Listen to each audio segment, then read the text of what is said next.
میری بیعت لو، مگر میں انشاءاللہ آج سے یہ بات کو علانیہ طور پر پیش کرتا ہوں کہ یہاں سے جو کوئی بھی خطیب ہو یا عام مسلمان ہو، یزید کا نام جب آ جائے تو بیعت طلب خدا کا استعمال نہ کرے، صرف یہ کہیں کہ رابطہ ہے، یزید سے رابطہ کریں، بیعت یزید کی ہو ہی نہیں سکتی، ممکن ہی نہیں ہے۔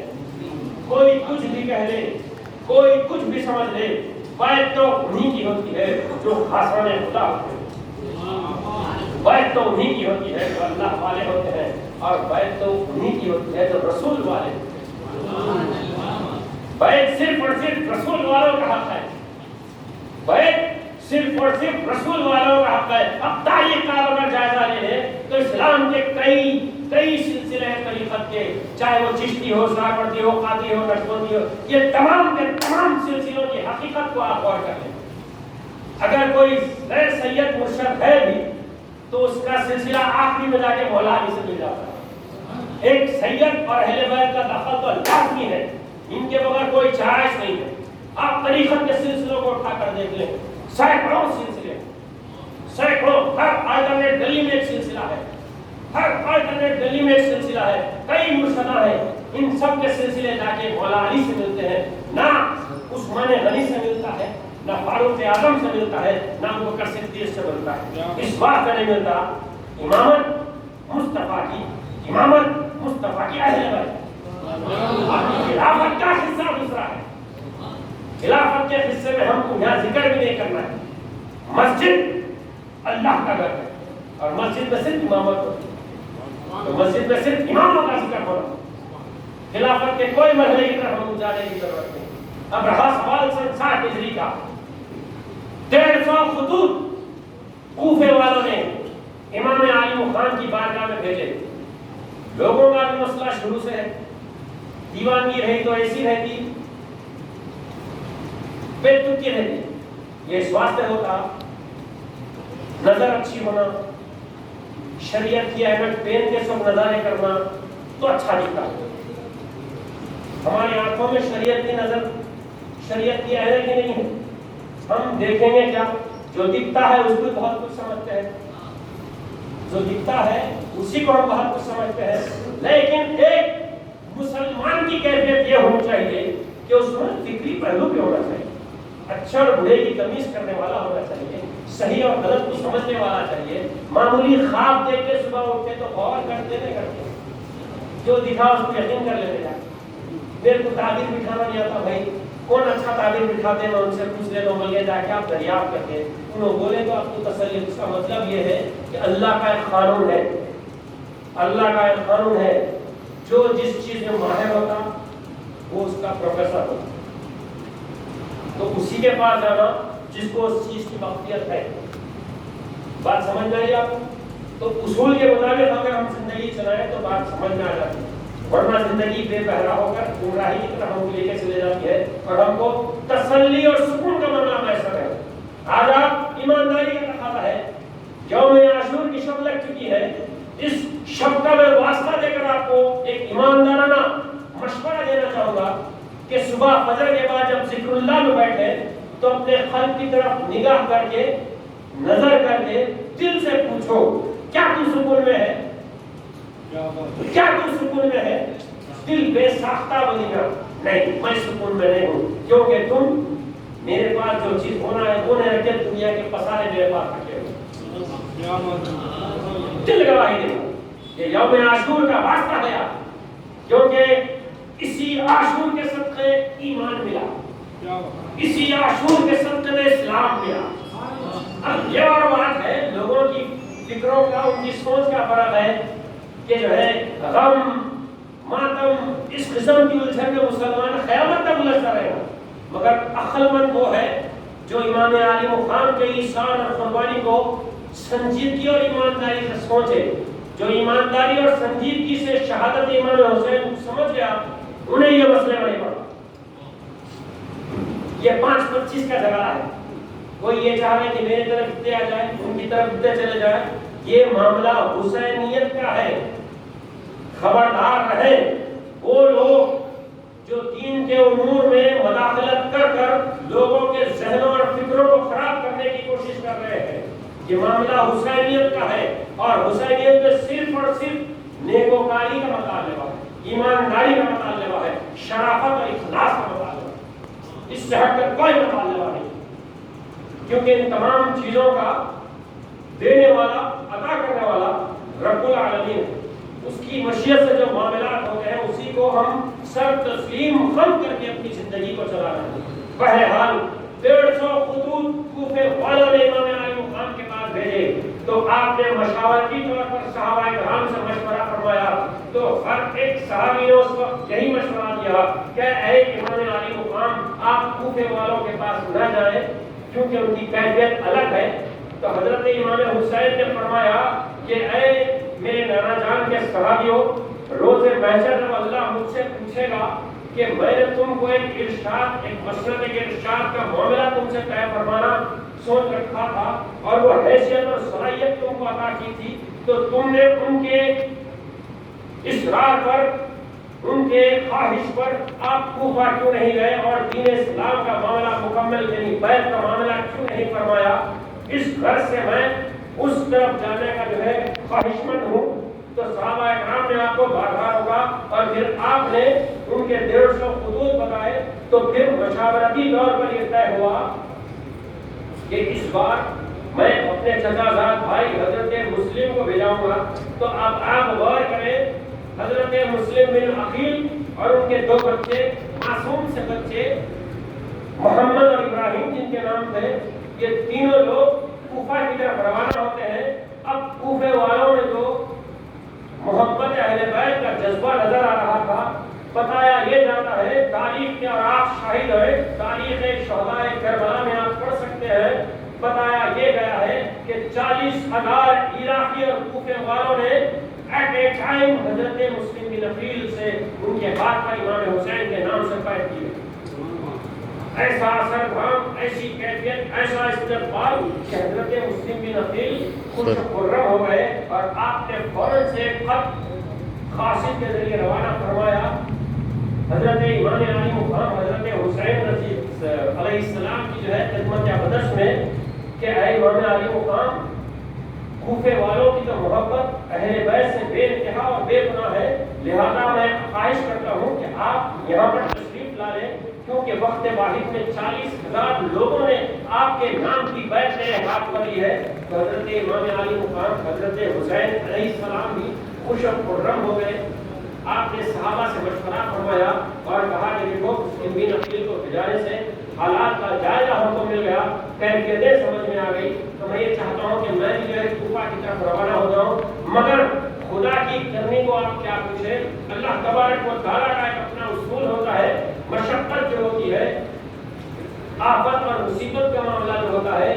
وہ اللہ والوں پر ہی ہوتا ہے۔ حضرت مسلم بن عقیل نے قاصد کے ذریعے ایک خط روانہ کیا اور حالات کچھ ایسے بنے کہ کوفہ والوں کو ابن زیاد کا پریشر ایسے پڑا، اور ابن زیاد جو تھا وہ بصرہ کا گورنر تھا جو یزید کے ماتحت اپنی گورنری کر رہا تھا۔ جب ابن زیاد اس مقام میں یعنی کوفے والوں پر جس قسم کا دباؤ اور پریشر دیتا ہے تو کوفے والوں کا جو ہے یقین ڈگمگا جاتا ہے۔ اب کوفے والوں کی یہ جو تاریخ ہے، قیامت تک کے آنے والے مسلمانوں کے لیے ایک درس عبرت ہے اور سبق ہے کہ ہم کبھی بھی کوئی بھی چیز کا اعتماد اور یقین کا جو معاملہ ہوتا ہے بڑی ہی فکر اور دیانتداری سے کریں، جذبات کی راہ میں نہ بہہ جائیں، کیونکہ ہوتا یہ ہے کہ نوجوان نسل ہوتا ہے، نوجوان نسل کا عالم اور کیفیت یہ ہوتی ہے کہ یہ لوگ جذبات کی راہ میں بہہ جاتے ہیں۔ تو خدا را کوفے والوں کے اس معاملے کو اپنے ذہنوں میں ہمیشہ تازہ اور روشن رکھیں کہ کوئی بھی معاملہ ہو تو ایمانداری کے ساتھ کرنے کی کوشش کریں۔ اب غور کریں، کوفے والے جب 150 خط بھیجا کر امام مسلم بن عقیل کو بلا کر وہاں پر استقبال ضرور کرتے ہیں، جب ابن زیاد کا پریشر آ جاتا ہے تو وہ لوگ بے بس اور لاچار ہو جاتے ہیں۔ مصیبت تو یہ آن پڑی کہ تمام کے تمام کوفے والوں کو ہمارین جو تھے، رفقا جو تھے، وہ تمام کے تمام عمرہ کو قلعے میں قید کر دیا گیا اور ان کی جان کی جو ہے ایک ایسی وارننگ دے دی کہ تم کو قتل کر دیا جائے گا، تم کو مار ڈالا جائے گا۔ تو جان کی جس کو پرواہ ہوتی ہے وہ ایمان سلامت باقی نہیں رہتا۔ یہ ہمارے سامنے مثال ہے کہ جان کی پرواہ اگر ایمان کے معاملے میں ہوئے تو ہم قربانی کو زیادہ پسند کرنا چاہیے، جس کا سبب ہم کو امام علی مقام حضرت حسین علیہ السلام نے امت مسلمہ کو عطا فرمایا ہے۔ اب غور کریں کہ حالات کچھ ایسے پیچیدہ ہونے لگ گئے تو یہاں پر مسلم عقیل پر حملہ ہونے لگا اور آپ اپنے 2 معصوم بچوں کو لے کر بے چین اور بے قرار تھے کہیں پر کہ اب حالات کوفہ کے ایسے ہو گئے تھے جہاں پر استقبال سے بلایا گیا تھا، جہاں پر شان و شوکت کا معاملہ تھا، وہاں پر مسلم عقیل اور ان کے 2 معصوم بچوں کو پانی پلانے والا میسر ہے۔ بازار میں وہ تنہا پریشان حال بن رہے تھے، ہر کسی نے اپنا دروازہ بند کر دیا تھا، ہر کسی نے اپنا دروازہ بند کر دیا تھا۔ تو آپ غور کریں، مغرب کی نماز کا وقت ہے اور 500 اشخاص حضرت مسلم عقیل کے ساتھ نماز مغرب ادا فرما رہے ہیں اور ان کے 2 بچے نماز جماعت کے ساتھ ادا فرما رہے ہیں۔ بتایا یہ جاتا ہے تاریخ شہداء میں کہ جیسے ہی مسلم عقیل نے مغرب کی نماز کا سلام اختتامی سلام جب پھیرا تو آپ نے جب پلٹ کر دیکھا تو صرف آپ کے 2 بچے تھے اور 500 لوگ بھی بھاگ چکے۔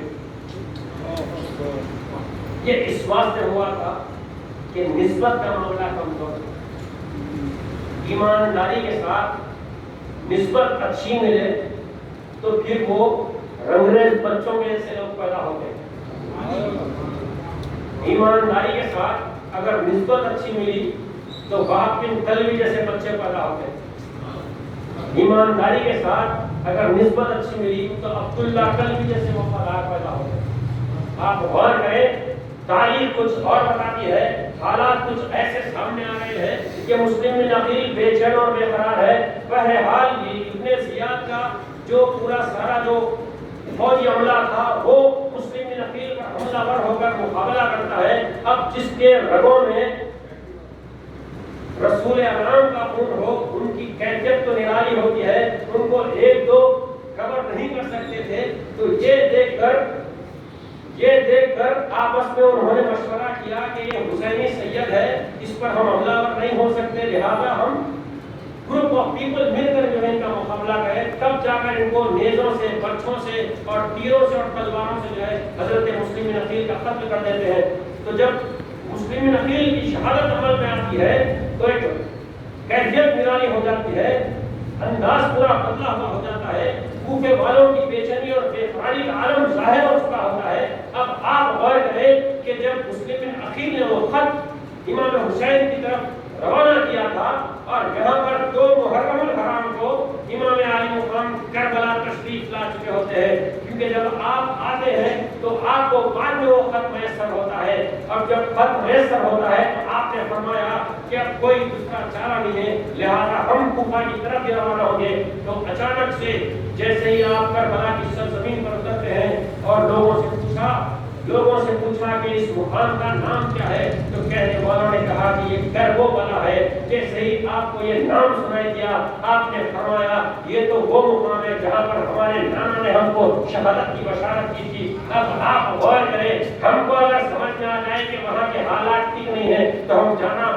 پسند نہیں کرتے، مگر یہ سب ابتدا میں ان کو معلوم ہو چکا ہے، ابتدا میں ان کو تمام اطلاعات مل چکی ہے، اس کے بعد بھی ان کے لیے ایمان کا تقاضا دیکھو، ان کے جذبے کا عالم دیکھو، اس مقام پر پہنچ کر بھی آپ واپس نہیں ہوتے، پھر بھی آپ وہاں پر اپنے خطبے سے لوگوں کو صحیح رہنمائی کرنا چاہتے ہیں۔ تو وہاں پر ابن زیاد کے پھر ایک گورنر سے آپ کی بات ہوتی ہے، تو آپ نے فرمایا کہ دیکھو میرا منشا یہاں پہ آ کر کوفے والوں کو زبردستی اپنی بائک میں لینا نہیں، بلکہ 150 خطوط انہوں نے میرے نام سے بھیجے ہیں۔ اگر تم دیکھنا چاہتے ہو تو یہ تھیلا ہمارے پاس 150 خط ایک تھیلے میں محفوظ تھے۔ آپ نے پورا تھیلا جو ہے ان کے سامنے ڈال دیا اور کہا کہ 150 خط میرے نام سے آئے ہیں کہ یہ لوگ مجھ سے بیعت کرنا چاہتے ہیں۔ تو وہاں پر وہ جو ابن زیاد کا قاصد تھا اور ابن زیاد کا جو نمائندہ تھا اس کا نام غر بتایا گیا ہے، وہ غر جب یہ دیکھتا ہے، غر میں محبت اہل بیت بہت تھی، لیکن پریشر اور جو ہے یزید کا اثر کچھ ایسا تھا کہ وہ خود یہ کہتے ہیں کہ ابن رسول اللہ میں آپ کی تعظیم اور تقسیم ضرور کرتا ہوں، چونکہ میں ایک ملازم ہوں، اس حساب سے میں اصول کی پابندی کر رہا ہوں، لہذا مجھے ابن زیاد نے حکم دیا ہے کہ میں آپ کو یہاں پر روک دوں، نہ پیچھے جانے دوں نہ آگے جانے دوں۔ تو وہاں پر امام علی مقام نے کہا تھا کہ اے حر، اگر تم کو یہ چیز پسند نہیں ہے کہ یہ لوگ مجھ سے بیعت کریں اور پھر ایسے ایسے معاملات میرے سامنے آ گئے ہیں کہ میرے بھائی جگر گوشہ حضرت مسلم بن عقیل کی شہادت واقع ہو گئی ہے، تو لہٰذا میں اپنے وطن کو واپس چلا جانا چاہتا ہوں، تو وہاں پر وہ یہ کہتے ہیں کہ نہیں، اب آپ واپس بھی نہیں جا سکتے، یا تو آپ یزید سے رابطہ کرو یا پھر جنگ کے لیے تیار ہو جاؤ۔ آپ غور کریں، بے سر و سامان مسافرین ہے جن کے ساتھ اہل و عیال ہے۔ ہم حج بیت اللہ کو جاتے ہیں، حج بیت اللہ کو 40 دن کے لیے جاتے ہیں، تو آنے والے 2-3 مہینے کی تیاری کر کے جاتے ہیں۔ اب یہ مسافرین، یہ حق پرستوں کا قافلہ ایمانداری اور وفاداری کو پوری کرتے ہوئے، اسلام کے پیغام کو سربلند کرتے ہوئے اپنے مشن پر جاری ہے، لیکن کوئی تیاری نہیں ہے، کوئی ایسا ساز و سامان نہیں ہے۔ صرف 72 اشخاص ہیں جنہوں نے امام حسین کی قیادت میں یہ حق کے کاروان کو آگے لے کر بڑھے ہیں۔ اب آپ غور کریں کہ حضرت امام علی مقام حضرت حسین علیہ السلام سے وقتاً فوقتاً ابن زیاد کے مطالبات ہوتے اور آپ رد کرتے، یہاں تک کہ 7 محرم الحرام آئی اور اہل بیت اٹھا کر پانی بند کر دیا گیا۔ آپ غور کریں یہ نعمتیں کس کے طفیل میں ملی تھیں، یہ جہ و منصب کس کے طفیل میں ملی تھی، یہ کھانا پینا کس کے طفیل میں تھا، وہ حسین کے نانا کے طفیل میں ساری کائنات کھا پی رہی ہے، اور وہ جامع کوثر کے پلانے والے اہل بیت اطہار کو پانی میسر نہیں ہے۔ معصوم بچے بلک رہے ہیں، وہ چھوٹے علی اصغر، وہ چھوٹے علی اکبر بلک رہے ہیں، بی بی سکینہ، بی بی زینب بے چین اور بے قرار ہے، پانی کا ایک خطرہ ان کو میسر نہیں ہے۔ آپ غور کریں سادات اور اہل بیت نے کیسی مشقتوں کو اپنے اوپر جھیلا ہے اسلام کے بلوغ اور کامیابی کے لیے، نانا کی امت کی کامیابی کے لیے انہوں نے اپنے جذبے اور ایمان کا ایسا مظاہرہ کیا۔ غور کرنے والی بات یہ ہے 7 محرم سے پانی موقوف کر دیا گیا، اب یہاں پر بچے بے چین اور بے قرار ہے، علی اصغر 2 دن 3 دن کے پیاسے ہیں۔ آپ نے اپنی بہن سکینہ سے کہا، بی بی زینب نے کہا کہ معصوم بلک رہا ہے، اسے لے جا کر امام علی مقام کو بتاؤ، اس کی زبان اور قلب سوکھ چکا ہے۔ آپ غور کریں 2-3 گھنٹے ہم اگر پانی نہیں پیے تو ہماری کیفیت کیا ہو جاتی ہے۔ وہ معصوم شیرخوار اپنی زبان کو لڑکھلاتا ہوا رکھ کر، ہونٹوں کو سوکھا ہوا رکھ کر کبھی ماں کو دیکھتا ہے تو کبھی بہن کو دیکھتا ہے۔ آپ غور کریں، حالات کی سنجیدگی کو سمجھیں، حالات کے کیفیتوں کو ملاحظ کریں کہ کیا اہل بیت اطہار پر مصیبت کے پہاڑ ٹوٹ رہے تھے، مگر وہ ثابت قدمی سے اپنے ایمان اور ایمان کا مظاہرہ کر رہے تھے۔ غور کرنے والی بات یہ ہے کہ امام علی مقام حضرت حسین کے سامنے یہ معروضہ پیش فرمایا تو وہ عباس علمدار بھی موجود تھے، وہ عباس جو جان حسین اور نفس حسین ہے، حسین تو عباس اپنی جان سے زیادہ پسند تھے۔ حضرت سکینہ نے اپنے چچا سے کہا کہ اے چچا جان مجھے مشکیزے میں پانی لا کر دے دیں۔ اب آپ غور کریں وہ بھتیجی اور چچا کی محبت کا عالم یہ تھا کہ پہرا لگا ہوا ہے، دریائے فرات پر پہرا لگا ہوا ہے، مگر بھتیجی کی خواہش پر حضرت عباس رضی اللہ حضرت عباس علمدار نے اپنے گھوڑے کو تیار کیا، اپنے گھوڑے پر سوار ہو کر دریائے فرات پر جاتے ہیں، مشکلہ پڑتے ہیں، حالات کچھ ایسے بنتے ہیں کہ وہاں پر پانی کی روک تھام تھی، اس کے باوجود بھی آپ نے ان معصوم بچوں کی کیفیت کو ان کے روبرو رکھا تو بھی وہ لوگ راضی نہیں ہوئے۔ اس کے باوجود حضرت عباس علمدار نے اس مشکلے کو بھر کر اپنے گھوڑے پر رکھ لیا۔ جیسے ہی یزیدیوں نے دیکھا مشرک الگ ہوتے ہیں، کافر الگ ہوتے ہیں، بدبخت الگ ہوتے ہیں، مشرک الگ ہوتے ہیں،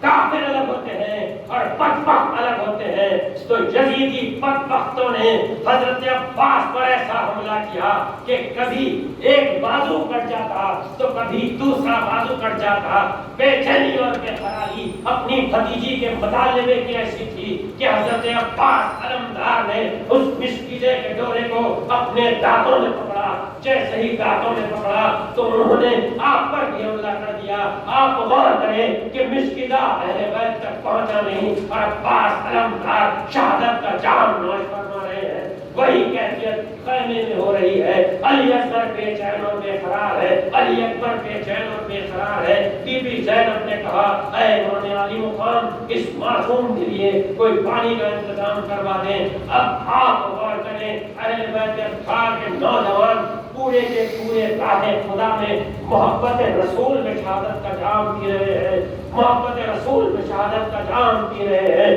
اب امام علی مقام تنہا نے آ کر یزیدیوں سے کہا, ان بدبختوں سے کہا کہ اس معصوم کا تو کچھ خیال رکھو. میرے نانا کا کلمہ پڑھنے والوں حسینی خطاب کو ملاحظ کرے. آپ نے آ کر ان سے یہ کہا, آپ نے یہ نہیں کہا کہ یزید کے پیروکاروں, آپ نے ان کو آخری وقت تک یہ مہلت دی کہ تم اب بھی راہ راست پر آ سکتے ہو. آپ نے خطاب شروع کیا تو فرمایا کہ اے میرے نانا کا کلمہ پڑھنے والوں, کچھ تو اہل بیت کا لباس کرو, کچھ تو اہل بیت کی محبت اپنے سینوں میں معظم کرو. یہ معصوم پیاس کے لیے بلک رہا ہے. آپ غور کریں, معصوم اپنی بے چینی کے عالم میں بے قرار ہے, ہوش سوکھے ہوئے ہیں, زبان حرکت میں ہے, حلق سوکھا ہوا ہے. وہ معصوم شیرخوار اپنی آب و تاب میں بے چین اور بے قرار ہے. امام حسین خطاب فرما ہی رہے ہیں کہ ایک شقی القلب بدبخت یزیدی نے پیچھے سے ایسا تیر مارا کہ حضرت علی اکبر علی اصغر کے حلقوم پر وہ تیر جا کر لگتا ہے. آپ غور کریں, ایک چھوٹی سی فروز اگر ہم کو پڑ جائے تو ہم 3 دن بے چین اور بے قرار رہتے ہیں, مگر وہ شیرخوار معصوم کے حلقوم پر ایسا بھاری وزنی تیر پڑا کہ فوراً ہی وہ اپنے جانے جانا سے ملاقات کرتے ہوئے وہ شہادت کا جام نوش فرماتے ہیں. جیسے ہی امام علی مقام نے یہ منظر دیکھا کہ یہ معصوم پر بھی کسی قسم کا رحمانہ سلوک نہیں ہے, تو آپ نے ان کے خون کو اپنے گریبان میں سمیٹا اور سیدھے خیمے کی طرف آ رہے ہیں. آپ اندازہ کریں کہ حسینی جوان علی کے شیر فاطمہ الزہرا کہ لخت جگر امام علی مقام حضرت حسین علیہ السلام اپنے لخت جگر کو اپنی موجودگی میں اپنے گلے سے لگا کر زینب نے بی بی سکینہ سے کہا, دیکھو سکینہ, شاید ہو سکتا ہے کہ امام علی مقام نے اس پیاسے کی پیاس کو بجھا دیا ہے, اس واسطے حسین کے گلے سے لگ کر علی اکبر علی اصغر آ رہا ہے. آپ غور کریں کہ امام علی مقام کے اس آنے کو اہل بیت اطہار کی وہ پاک دامن مستورات نے سمجھا کہ شاید علی اصغر کی پیاس بجھ چکی ہے. جیسے جیسے حسین اپنے قافلے کے قریب آتے ہیں, جیسے جیسے حسین اہل بیت اطہار کے قافلے کے قریب آتے ہیں, اس خیمے کے قریب آنے کے بعد جیسے ہی امام علی مقام سے بی بی سکینہ اور بی بی زینب نے پوچھا کہ اے مولا آخر کیا بات ہے, علی اصغر آپ کے گلے سے کیوں لگا ہے, تو امام علی مقام نے اپنے ہاتھوں کے سہارے کے ساتھ علی اصغر کو مستورات اہل بیت پاک دامنوں کے روبرو رکھا تو عورتوں مستورات میں چیخ و پکار شروع ہو گئی, چلانا شروع ہو گیا کہ اے مولا یہ کیسا معاملہ اہل بیت اطہار کے ساتھ ہو رہا ہے. آپ غور کریں, اس کیفیت کو سمجھنے کی کوشش کریں, کیونکہ یہ ایک ایسا ذکر خیر ہے, شہادت امام علی مقام کا ذکر ہی ہم کو پاکی میسر کر سکتا ہے, ایمانداری میسر کر سکتا ہے, انسانیت ہمارے اندر پیوست ہو سکتی ہے, مسلمانیت کا رنگ ہمارے اندر کر سکتا ہے. آپ غور کریں کہ حضرت امام علی مقام نے جب روبرو مستورات کے سامنے علی اکبر کے لاشے کو پیش فرمایا تو زمانے میں چیخ و پکار شروع ہو گئی, چیخ اور پکار شروع ہو گئی, چیخ چیخ کر رونا شروع ہو گیا. وہ صدمہ ایسا تھا کہ اس معصوم شیرخوار پر بھی رحم نہیں کیا گیا. اب صرف اور صرف امام علی مقام اہل بیت اطہار کے افراد میں سے بچ چکے تھے. اب رہا سوال, امام علی مقام کو جنگ کے معرکے میں جانا تھا, امام علی مقام کو جنگ کے معرکے میں جانا تھا. آپ اپنے گھوڑے پر سوار ہو کر ذوالفقار علی حیدر لے کر اس شان و شوکت سے اس میدان کارزار میں تشریف لے جاتے ہیں کہ دیکھنے والوں نے دیکھا علی کا شیر آ رہا ہے, فاطمہ کا دلارا آ رہا ہے, ابن رسول اللہ آ رہا ہے، حسن کا بھائی آ رہا ہے، عباس کا لخت جگر آ رہا ہے، وہ میر کارواں آ رہا ہے جس کو ملت اسلامیہ قیامت تک امیر قافلہ اسلام کے نام سے یاد کرے گی۔ وہ امام علی مقام سیدنا حسین علیہ السلام میدان کارزار میں آتے ہیں، میدان میں کارزار میں آنے کے باوجود بھی آپ آ کر فوراً ہی جنگ کا آغاز نہیں کرتے، معرکہ شروع نہیں ہوتا، بلکہ آپ نے سنت نبوی کو پوری طریقے سے اپنی زندگی میں موجودن کیا تھا۔ آپ کا ہر پہلو اتباع محمد رسول اللہ میں تھا۔ جب میدان کارزار میں آپ دشمن کے مقابل ہوئے تو آپ نے سب سے پہلے خطبہ عنایت فرمایا، ان کو پند نصیحت کی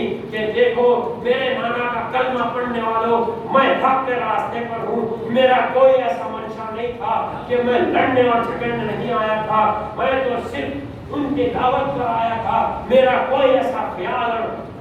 معاملہ نہیں تھا۔ اس کے باوجود بھی جب آپ غور کریں کہ ہم 1400 سال بعد کے سید اگر منبر رسول پر ٹھہر کر حق کی صدا کو بلند کریں تو مجمع سے لبیک کی صدا بلند ہوتی ہے۔ وہ تو امام علی مقام تھے، ان کے خطاب عظیم کا معاملہ کچھ اور ہی تھا۔ کربلا کے میدان کارزار میں امام حسین نے جب خطبہ دیا تو کئی ایک یزیدیوں کے دل نرم پڑ گئے، کئی ایک یزیدیوں کے دل نرم پڑ گئے اور ان کا خیال ایسا ہو گیا کہ ہم بالکل ہی خطا پر ہیں، ابن رسول اللہ کے ساتھ ہم نے بہت زیادتی کی ہے۔ یہ معاملہ دیکھ کر ابن زیاد نے اعلان کیا کہ اے حسین ابن علی، اے حسین ابن علی، اب کوئی خطبے کی ضرورت نہیں ہے، ہم صرف مارنا چاہتے ہیں، یا تو یزید سے رابطہ کرو، اس نے تو بیعت بولا تھا، میں رابطہ بولوں گا، یزید سے رابطہ کرو یا پھر جنگ کا اعلان کرو۔ ایسے وقت میں حضرت حر بھی موجود ہیں۔ حضرت حر وہ تھے جنہوں نے یزیدی قافلہ اختیار کیا تھا، یزید کے آپ سربراہوں میں سے ایک نمائندہ تھے۔ آپ غور کریں، جیسے ہی یہ کیفیت آپ کے روبرو ہوتی ہے، امام علی مقام کا خطبہ عنایت ہوتا ہے تو حر نے آواز دے کر ابن سعد کو کہا، کیا ابن سعد، کیا تو ابن رسول اللہ کے ساتھ ایسی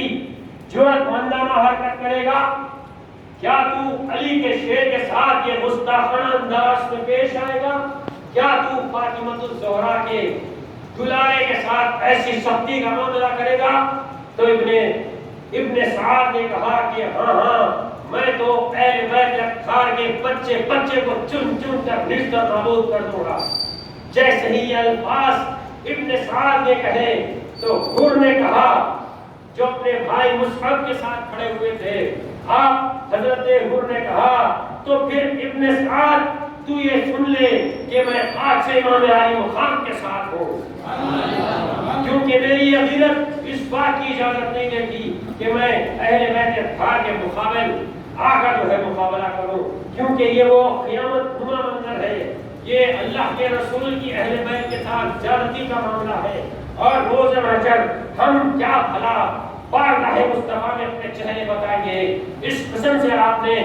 ابن سعد سے سوال و جواب کا معاملہ کیا، اور جیسے ہی آپ امام علی مقام کی طرف آئے، آپ کے خیمے کی طرف آئے، آ کر آپ سے قدم بوسی کی۔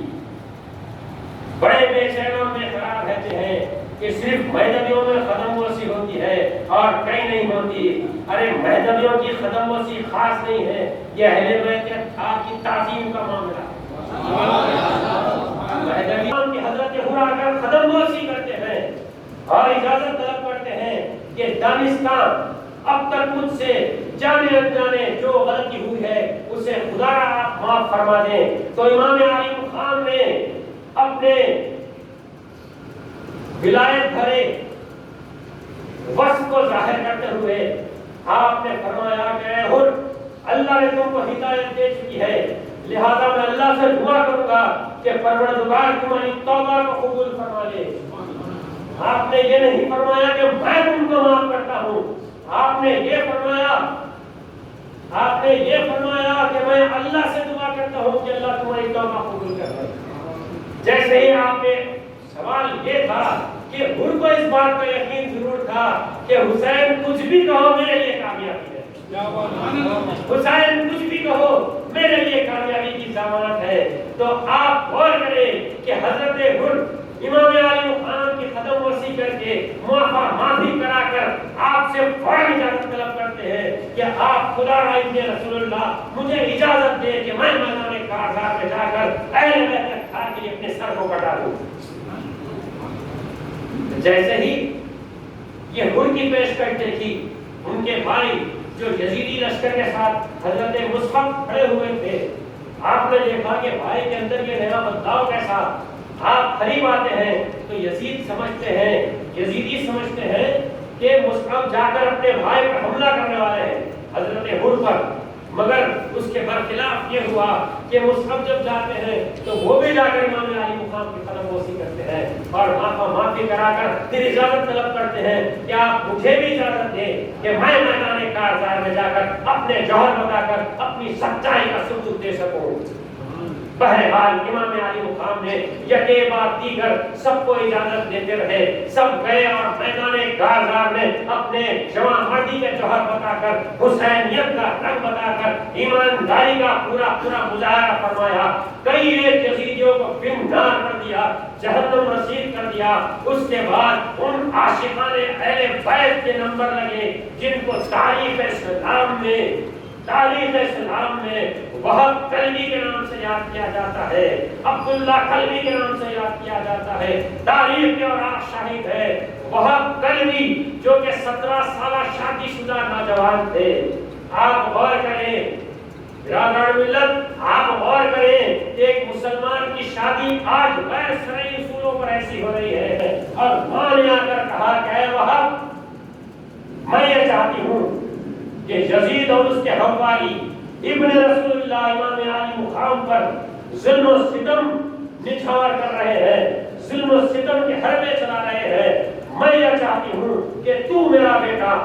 میرے دودھ کا حق ادا کرنا اور ابن رسول اللہ کے اتنا سر کٹانا۔ یہ کیسا جذبہ تھا! اہل بیت کے چاہنے والے صرف سادات نہیں تھے، ملت اسلامیہ کا ہر وہ فرد تھا جو محمد رسول اللہ سے محبت کرنے والا تھا، وہ برابر اہل بیت کا غلام تھا۔ ایک ماں کہہ رہی ہے، 17 سالہ طول کہہ رہی ہے کہ میں اس وقت تک میرا دودھ دے بخشوں گی جب تک کہ تم اہل بیت اطہار کے لیے اشارہ فرمانے کا معاملہ نہ کر دو۔ وہب بن کلبی میدان کارزار میں اپنی بیوی کے سر نئی نویلی دلہن ہے، 17 دن کی دلہن ہے، سر پہ ہاتھ رکھ کر تسلی دے کر میدان کارزار میں جا کر حسینی تصرف ایسا تھا کہ دشمنوں کی کئی جماعتوں کو آپ نے، کئی صفوں کو آپ نے فنگار کر دیا، ختم و غارت کر دیا۔ واپس آتے ہیں، واپس آ کر اپنی ماں سے کہتے ہیں کہ اے والدہ